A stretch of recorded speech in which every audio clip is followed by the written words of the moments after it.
Just one bite, you won't regret it. Get your curls percolated. Omiyage.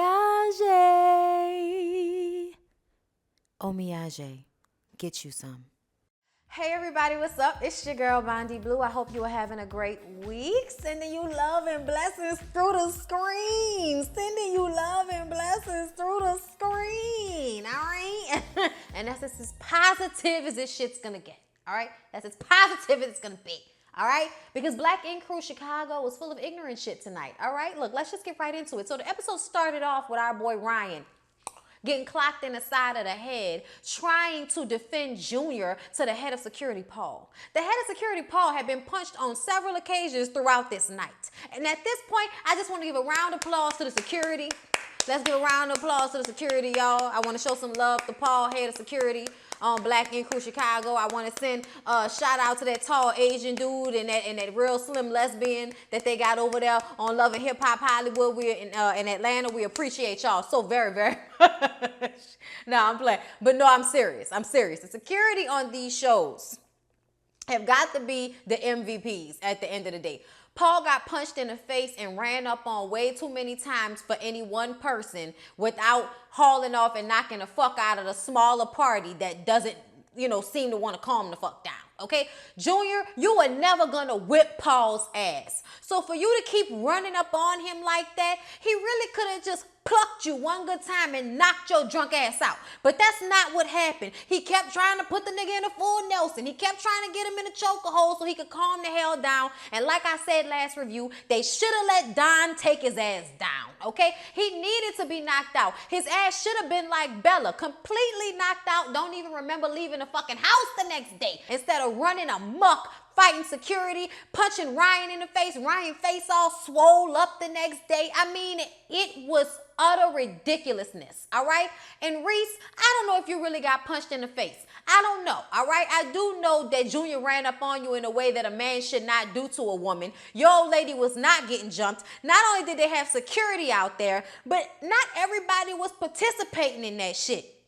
I told y'all, we didn't see Charmaine on camera at all. And the only time we saw Danielle is because Danielle walked up first to hug Four, and that's when a fight broke out, and she grabbed Lily with security and carried her ass off. But nobody else was actually involved until Junior decided he wanted to pull Reese's hair, and that is the moment when Don said, oh, that's enough of this shit, and got involved, all right? Because he's a man, all right? A real man, all right? A real man that's not gonna stand on the sidelines for some little punk ass dude named Junior decides to take his drunken frustrations out on some female. Regardless to the fact that Reese did grab Adriana's hair, I think Adriana could have handled her own shit. She ain't have no marks, cuts, or bruises on her face, but Lily's shit was fucked up. Okay, so I'm just saying my money was on Adriana after that melee. All right, I'm just saying she looked like she would have won.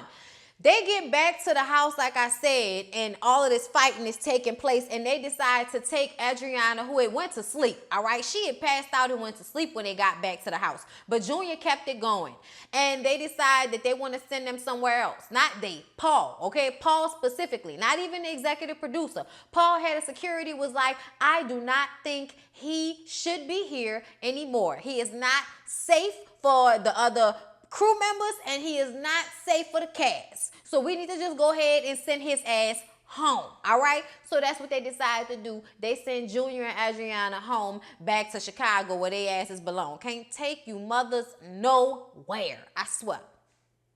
Y'all, when Bella came down the next day talking about how she didn't remember shit, I was like, don't bring her nowhere else. Don't bring her nowhere else. She don't need to go nowhere else with nobody because she act like she ain't do nothing wrong, and she act a damn fool. Okay, before the fight broke out, before she passed out. She acted a fool on that bus. We remember that. All right, girl? We remember that. Reese is still icing her face, and I kind of felt like, bitch, I ain't see nothing swole nowhere. That's why I know that man didn't really punch you, bitch, because Ryan's face was swole up, and he wasn't even the intended target. Girl, go to bed. I don't believe Reese. I just don't. Lily felt bad the next day. So she like cryingly explains herself to everyone and how, you know, a lot of shit was going on between her and Junior. It's like, tell us something we don't know, bitch.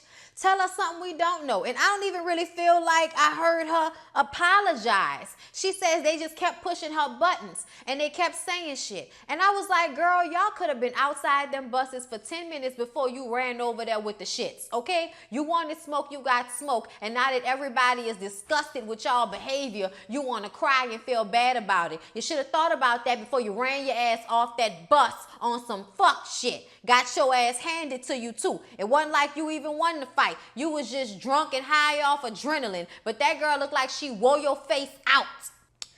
4 gets back in the studio with London on the track, which is what we here for in the first place, all right? He was in the studio. He was really feeling it, you know what I'm saying? Like, he seemed like he really had a groove going, and that's when he decided he is not going back to Chicago when he leaves Jamaica. It is time for him to take his journey into his own hands, all right? And his legacy is this music, not that shit at Loyal Inc., not that shit at 9 Mag. This music is his legacy, so that's what he's gonna put all his energy in. He's tired of working and going through all of this bullshit with all of these crazy ass people, all for somebody else's dream. So that's what he's decided to do. And I'm happy for him, and I feel like that's the right decision to make, because ain't nothing but some bullshit going on in Chicago right now. So I don't know why. It seemed like this must have been the performance that they were supposed to have. Everybody was there, you know, everybody from both sides except for Junior and Adriana, because they had been sent away. They'd been sent back home. And Zion and Ashley are talking to 4, and they're just kind of expressing how it's brothers. They did not like being on opposite sides of this whole situation, let alone opposite sides of the street, all right? They didn't like how it looked. From the outside looking in, you would have been like, them two niggas look just like each other, but they fighting, you know what I mean? But they wasn't really fighting. They wasn't even really involved. They were just trying to break the shit up, all right? That's what everybody was trying to do, was break the shit up between Junior, Lily, and Adriana. I don't know why everybody else has to get blamed for this shit when it was specifically the 3 of them motherfuckers that kept fighting, and we can go ahead and throw Reese's ass in there because it was her too, all right?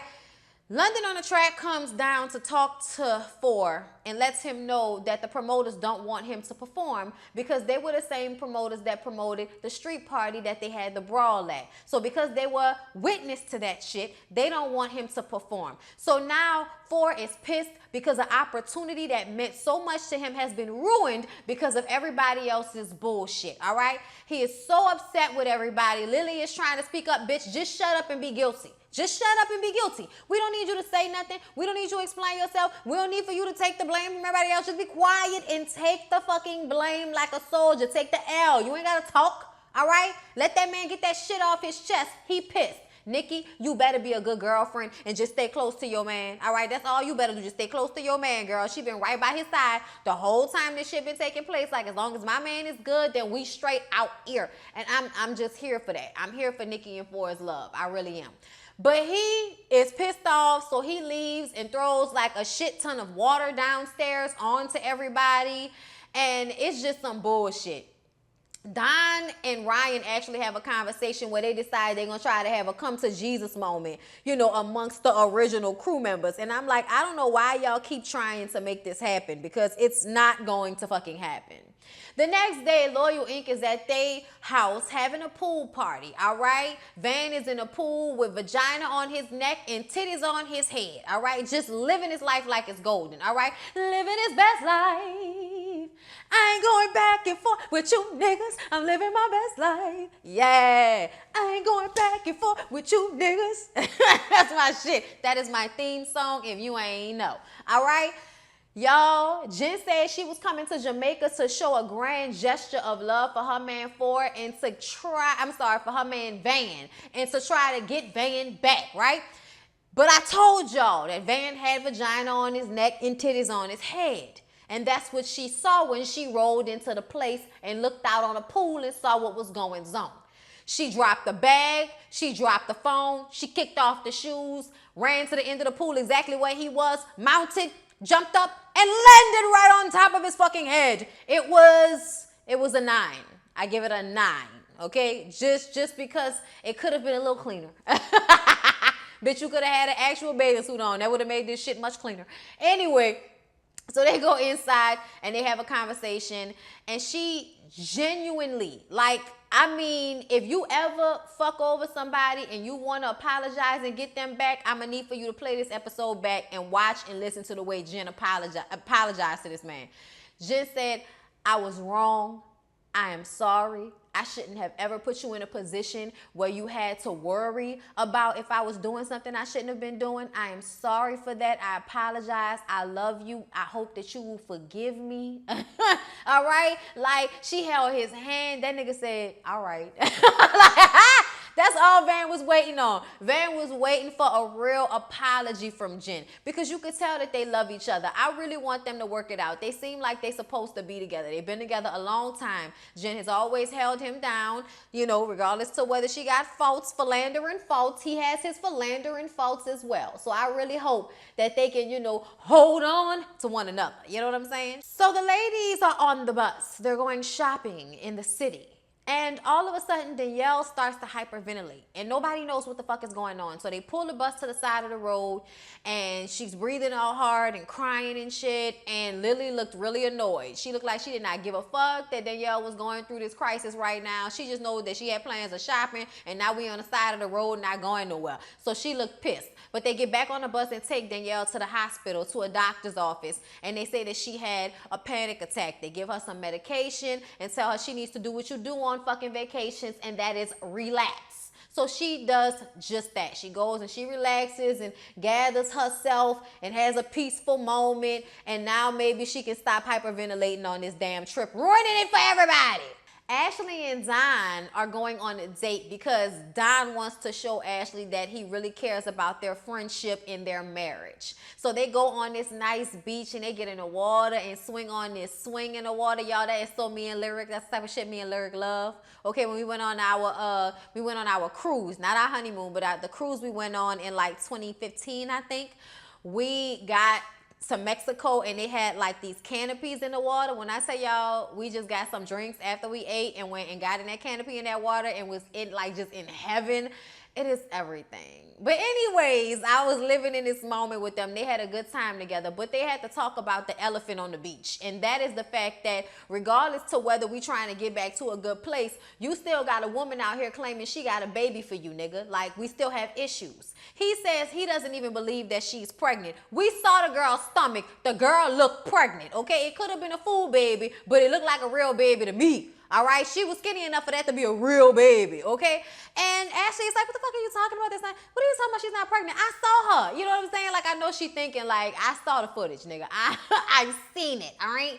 But anyway, he says that even if she is pregnant, the baby isn't his. And I'm like, son, whatever. Like, y'all niggas be talking that shit and the baby still end up being y'all's. Y'all be full of shit with that. There's no way you can be sure. If you had sexual relations with that woman with no protection, then that baby could be yours. I don't want to hear that shit about you know it ain't yours and all of that. Maury, somebody send him a DNA test.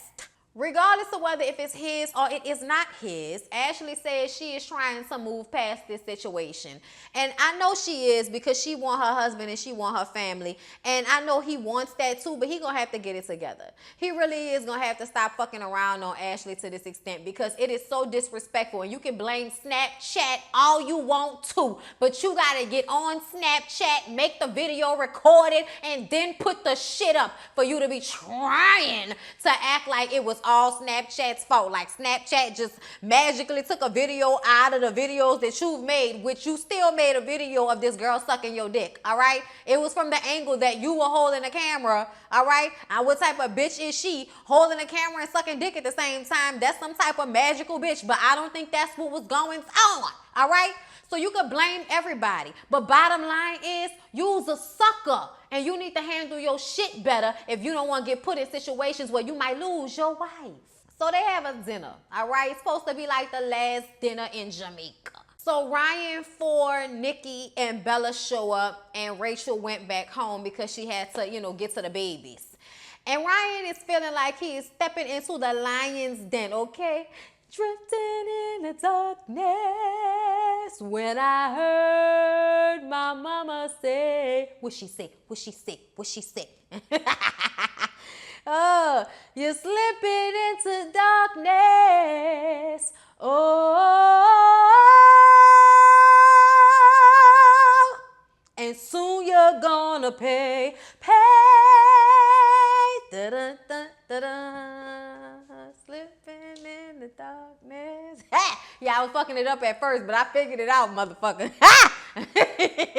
Y'all, anyway.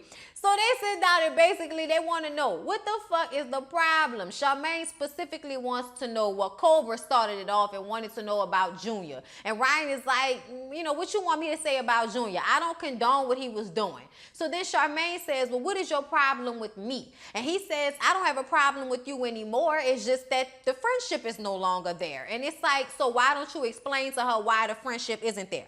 Why don't you say what you're saying in the confessionals about how you feel betrayed about her going to the papers on you? Now, at the end of the day, it sounds like to me, y'all, he admitted to shooting into that damn shot, okay? He did not deny that on any of these episodes. He said he did that shit. And I don't hear nobody talking about, because y'all was all in my comments when we first talked about this saying, oh, he ain't do it. He put up a video saying he ain't do it. That nigga was lying. He did that shit, okay? He did that shit. Like, why are you worried? Why do you think you could possibly go to jail if you ain't really do the shit, okay? But instead of saying all of this to Charmaine about what he's really upset about, he acts like it's not a big deal. And they're like, well, what about the Cat situation? Because it all started, you know, really with Cat. And it didn't really start with Cat. I think Ryan doesn't really want to say what the real problem is, which is y'all have been fucking with me for the longest. I brought somebody in, y'all get pissed off, y'all want to quit. Van, you want to fight with me about who the head of the shop is and all of that shit. Then, yeah, I fucked around and fucked with Cat and messed up my relationship, and y'all didn't want to pick sides, and I was lying about the shit because that's the truth.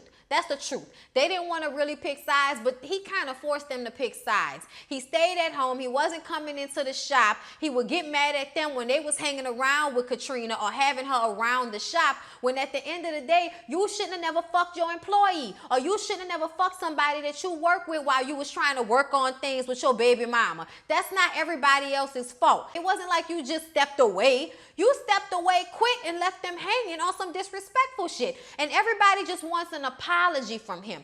And they ask for, how does he feel? Because he's caught in the middle. And he says, look, I'm disappointed. I'm upset about it. But what y'all want me to do? I can't make y'all get along. Everybody is mad at Ryan. I'm not picking sides. So Don is like, well, which side made it easier for you? And he said, I mean, what you mean? It's not easy on either side. And Ryan says, I never asked him to choose sides between the two of us.